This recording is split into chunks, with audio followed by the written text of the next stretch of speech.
के बाद स्वागत है आप सभी का और इसी के साथ ही एक बार फिर से नजर डाल लेते हैं आज की सुर्खियों पर। हेडलाइंस पावर्ड बाय के न्यूज साप्ताहिक समाचार पत्र जो रखे आपको आगे। को स्पॉन्सर्ड बाय स्वर्णाभा ज्वेलर्स जो दे 100% शुद्धता की गारंटी।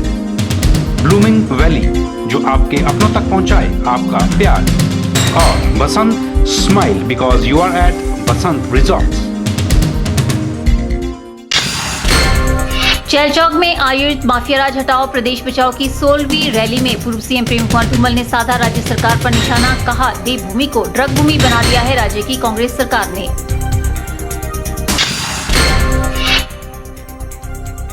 सोलन में गंबर पुल के समीप हुआ दर्दनाक ट्रक हादसा, एक व्यक्ति की हुई मौत, 2 गंभीर रूप से घायल।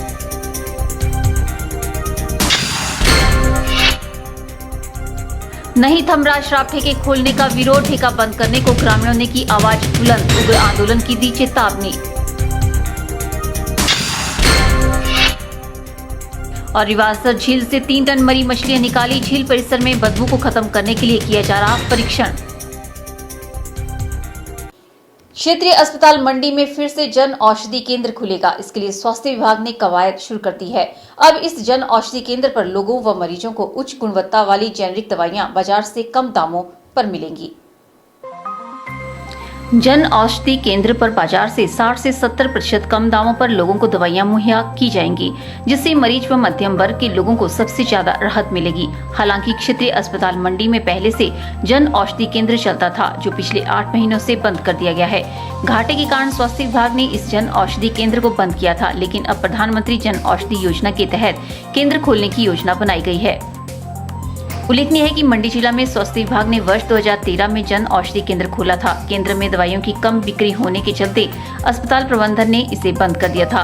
अब केंद्र सरकार की योजना के तहत क्षेत्रीय अस्पताल में जन औषधि केंद्र खोला जाएगा, जहां पर लोगों व मरीजों को सभी प्रकार की दवाइयां सस्ते दामों पर मिलेंगी।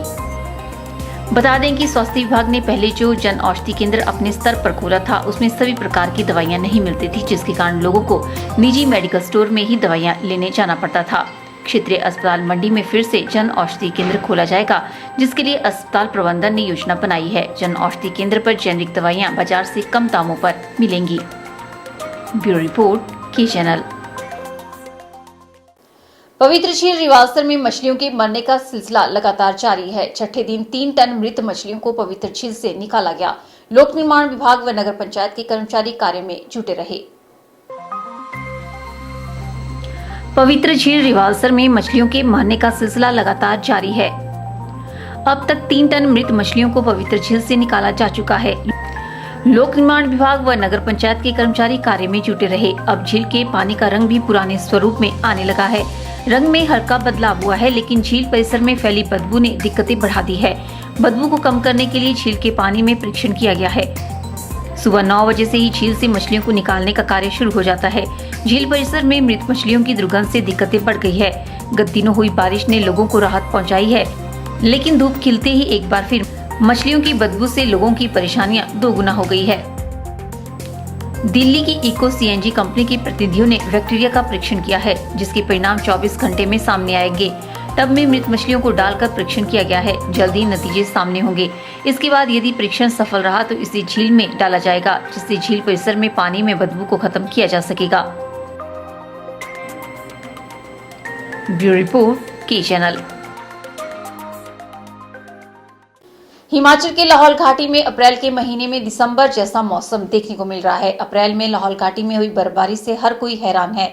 ताजा बर्फबारी के साथ लाहौल की तोद घाटी के तापमान में गिरावट आई है।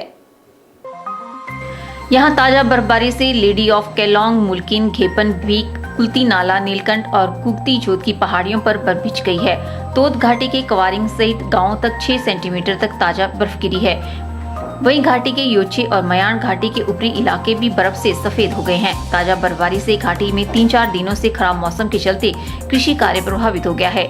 उधर जिला कांगड़ा में धौलाधार की पहाड़ियों पर हल्का हिमपात हुआ है। वहीं धर्मशाला सहित कई क्षेत्रों में हल्की बारिश दर्ज हुई है। कई क्षेत्रों में तेज तूफान भी चला। अधिकांश क्षेत्रों में आसमान पर बादल छाए रहे। चंबा, भरमौर, होली, तीसा, सलूनी और डलहौजी में सुबह के समय हल्की बारिश हुई। हिमाचल प्रदेश के अधिक ऊंचाई वाले क्षेत्रों में सोमवार रात भी बर्फबारी हुई है। शिमला में बारिश और बर्फबारी के बाद तापमान कुछ दिन पहले 28 डिग्री के साथ चल रहा था। वहीं केलांग में न्यूनतम तापमान 4 डिग्री सेल्सियस दर्ज किया गया है। कालपा में 6 डिग्री, मनाली में 8.6 डिग्री, शिमला में 11.3 डिग्री, नाहन 13 डिग्री, सोलन और भुंतर 15 डिग्री, सुंदरनगर 16 डिग्री और कांगड़ा और ऊना 18.5 डिग्री सेल्सियस दर्ज किया गया है। बर्फबारी से कृषि फसल को फायदा होगा। हिमपात में उच्च तापमान से लोगों को राहत मिली है। ब्यूरो रिपोर्ट, के चैनल। सोलन जिले के तहत कंबर पुल के समीप एक ट्रक अनियंत्रित होकर पुल की रेलिंग तोड़कर नदी में जा गिरा, जिसमें एक व्यक्ति की मौत हो गई जबकि 2 गंभीर रूप से घायल हो गए हैं। घायलों को 108 एम्बुलेंस से क्षेत्रीय अस्पताल सोलन उपचार के लिए ले जाया गया। प्राप्त जानकारी के अनुसार हरियाणा के करनाल से ट्रक कुनिहार जा रहा था। ट्रक उतराई में होने की वजह से गंबर पुल में ट्रक की ब्रेक न लगने के कारण पुल की रेलिंग तोड़ता हुआ नदी में जा गिरा। ट्रक में चालक सहित 2 लोग सवार थे, जिन्हें गंभीर हालत में क्षेत्रीय अस्पताल सोलन लाया गया, जिनका उपचार किया जा रहा है, जबकि एक व्यक्ति की ट्रक के नीचे दबने से मौके पर ही मौत होगी, जिसका शव मशीन द्वारा ट्रक उठाकर निकाला गया। 108 एम्बुलेंस में मौजूद EMT संगीता शर्मा ने बताया कि उन्हें वाहन दुर्घटना की करीब 1:30 बजे दोपहर सूचना मिली। मौके से उन्होंने दोनों घायलों को प्राथमिक उपचार देकर सोलन अस्पताल पहुंचाया। कंबर पुल में एक गाड़ी का एक्सीडेंट हो गया है, जिसमें 2 विक्टिम थे। एक अभेश 21 ईयर मेल और जिसमें सेकंड विक्टिम थे KL ठाकुर 51 ईयर मेल। तो जल्दी से जल्दी हमने स्पॉट पे जाने की कोशिश की और वहां से हमने दोनों पेशेंट को अपनी गाड़ी में लाया। अपने ERCP डॉक्टर की हेल्प से हमने उनको प्री हॉस्पिटल केयर दी और RS सोलन में यहाँ पे एडमिट करवा दिया। सर, ये 3 पेशेंट थे, एक तो कैजुअलिटी थी, बाकी 2 पेशेंट जो थे वो काफी क्रिटिकल थे। सड़क से बिल्कुल खाई में गिर गई थी सर, और वहाँ से बड़ी मुश्किल से सड़क में लेके आए हम पेशेंट को और अपनी गाड़ी में डाल के उनको प्री हॉस्पिटल केयर देके हॉस्पिटल में एडमिट करवाया। वहीं पुलिस ने मामला दर्ज कर दुर्घटना के कारणों की जांच शुरू कर दी है। शव को पोस्टमार्टम के लिए अस्पताल भेज दिया गया है। ब्यूरो रिपोर्ट, के चैनल सोलन। यहाँ रुकते हैं एक और ब्रेक के लिए। ब्रेक के बाद भी खबरों का सिलसिला यूं ही जारी रहेगा। आप देखते रहिए के चैनल।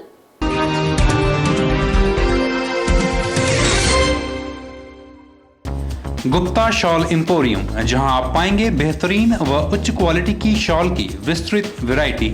यहां pure woollen Kullu shawl, Kashmiri shawl, angora shawl, cashmilon shawl, feather shawl, pashmina shawl के साथ ही शॉल की और भी बहुत सी वैरायटी उपलब्ध है।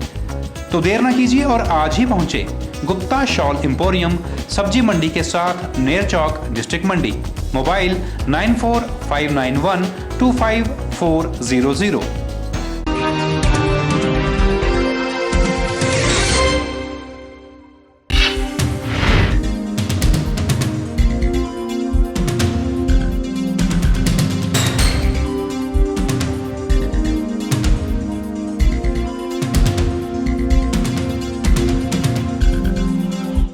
प्रधानमंत्री नरेंद्र मोदी कोल्ड ड्रिंक्स के लिए सेब खरीद की नई नीति का शिमला में ऐलान कर सकते हैं। इन मामलों को शिमला के भाजपा सांसद वीरेंद्र कश्यप प्रधानमंत्री के ध्यान में ला रहे हैं। बता दें कि मंडी रैली के दौरान भी प्रधानमंत्री ने हिमाचल के बागवानों को फलों के विपणन में राहत दिलाने के लिए ऐसे किसी प्रावधान का संकेत दिया था। इससे लंबे समय से आयात शुल्क बढ़ाने का मामला उठा रहे बागवानों को राहत मिल सकती है। हिमाचल के बागवानों की सबसे बड़ी समस्या मंडियों में सेब की फसल को अच्छे दाम दिलवाना है। देश भर की मंडियों में विदेशी सेब के अटे पड़े रहने से सेब की फसल को अच्छे रेट इसलिए ही नहीं मिल पा रहे हैं। ऐसे में हिमाचल के सेब बागवान लंबे अरसे से आयात शुल्क को बढ़वाने का मामला उठा रहे हैं। वर्तमान में सेब की फसल पर आयात शुल्क करीब 50% है। दोहा राउंड में चल रही विश्व व्यापार मंडल की बैठक में अगर सेब को विशेष उत्पाद की श्रेणी में रखे जाने के लिए जोर नहीं दिया गया तो ये शुल्क भी 50% से घटकर 0% हो सकता है। यानी विदेशों से सेब का आयात पूरी तरह से निःशुल्क हो जाएगा।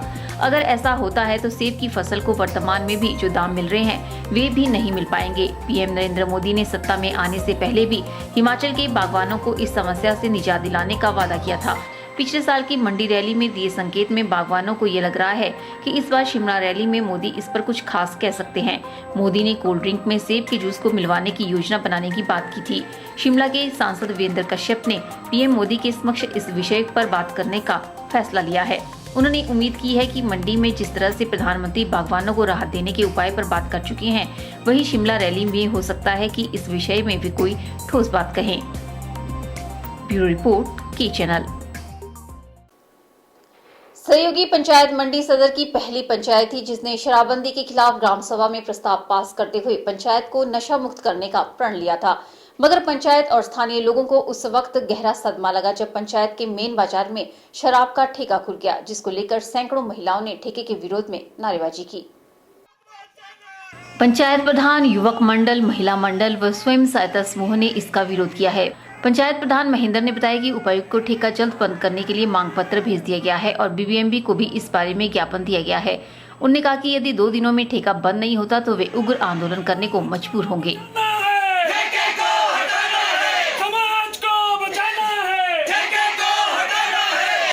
रात खड़ा करके जो है इस ठेके को जो है चालू किया गया। तो हमारा ये अभी शांतिपूर्वक जो है धरना प्रदर्शन जो है चला है, लेकिन अगर प्रशासन इस बात को मानता है, मातृशक्ति का जो जनता की भलाई के लिए अगर ये डिसीजन लेता है कि इस ठेके को यहाँ से बाहर किया जाए, अदरवाइज करे नहीं तो इसके बाद जो है ये जो है 5 दिन जो है धरना प्रदर्शन जो है चलता रहा। 5 दिन के बाद यहाँ अनशन होगा और अनशन पर जो है पूरी जनता जो है सेव पंचायत की जनता जो है भाग उसमें जो है लेगी। ये जनता की समस्या को जो है भली भांति समझे, क्योंकि कई लोगों के घर जो है इस नशे के कारण जो है बर्बाद हो चुके हैं। बता दें कि सहयोगी पंचायत के जरल में खुले शराब के ठेके के 5 मीटर के दायरे में आंगनवाड़ी केंद्र आता है, जबकि बीबीएमबी कॉलोनी रियायती कॉलोनी है। इसके अलावा राजकीय वरिष्ठ माध्यमिक पाठशाला पंडो, बीएसएल व हिमालयन स्कूल जाने वाले बच्चे भी यहां से गुजरते हैं। के चैनल के लिए पंडो से देशराज ठाकुर की रिपोर्ट।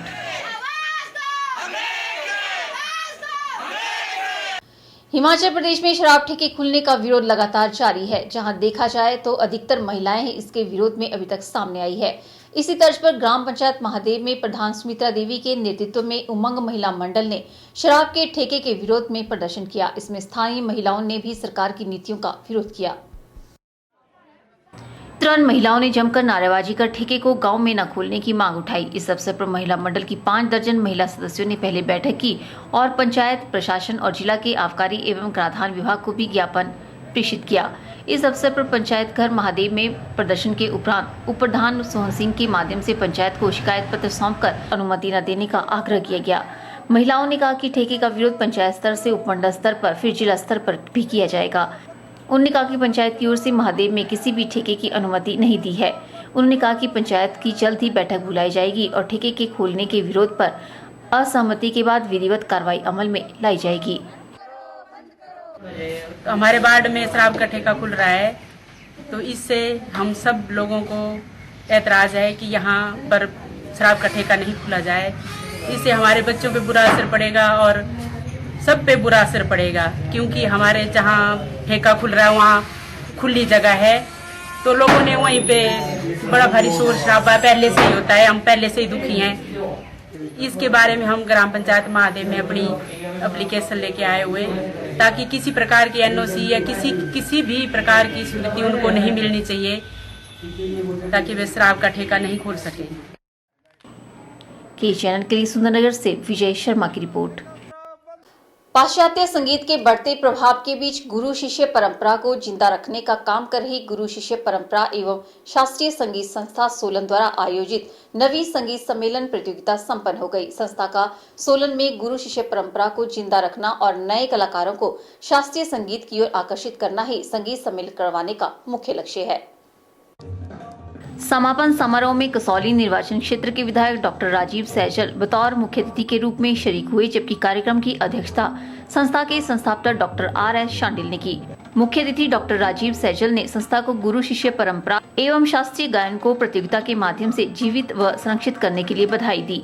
उन्होंने कहा कि प्रदेश सरकार को भी शास्त्रीय संगीत को बचाने के लिए कोई ठोस नीति बनानी चाहिए, ताकि प्रदेश के स्कूलों में भी विद्यार्थियों को संगीत की शिक्षा दी जा सके।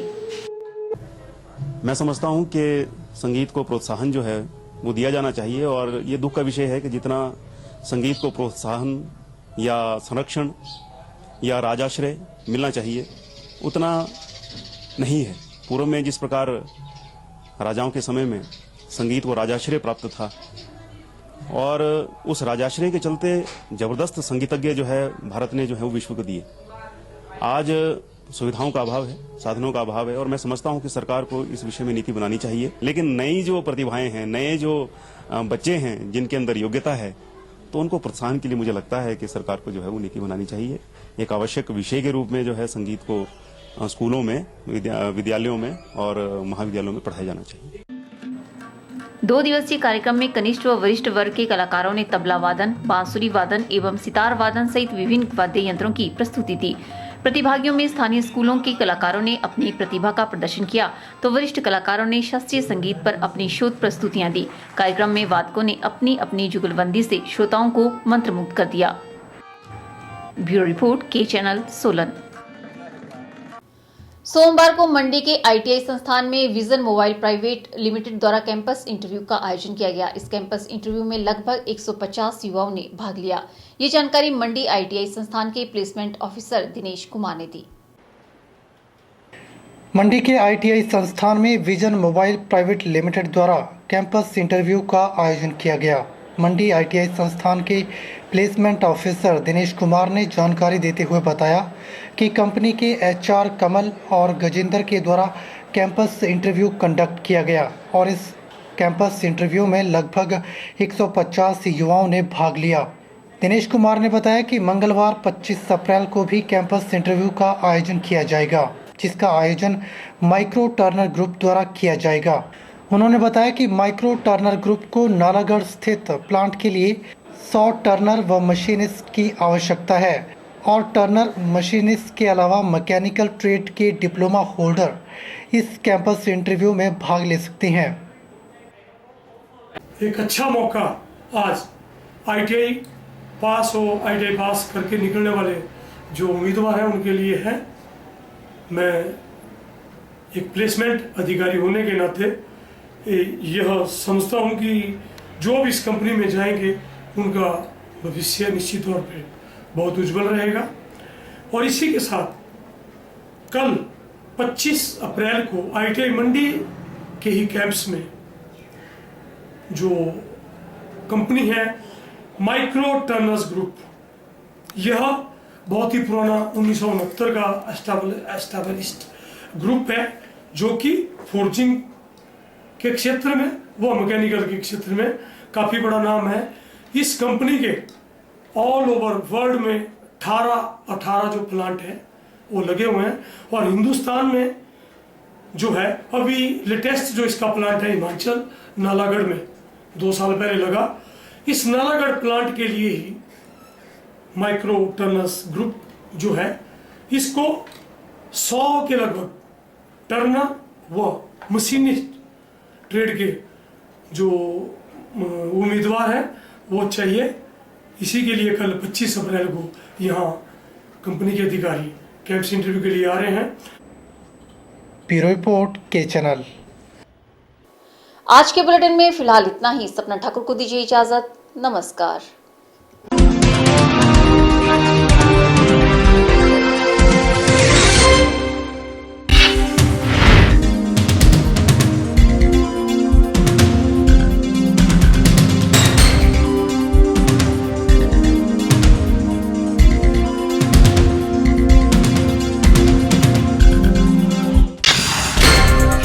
चौक में आयोजित माफिया राज हटाओ प्रदेश बचाओ की 16वीं रैली में पूर्व सीएम प्रेम कुमार धूमल ने साधा राज्य सरकार पर निशाना। कहा, देवभूमि को ड्रग भूमि बना दिया है राज्य की कांग्रेस सरकार ने।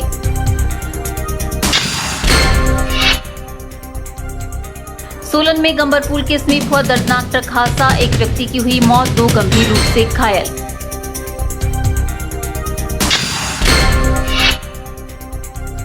नहीं थम रहा शराब ठेके खोलने का विरोध, ठेका बंद करने को ग्रामीणों ने की आवाज बुलंद, उग्र आंदोलन की दी चेतावनी।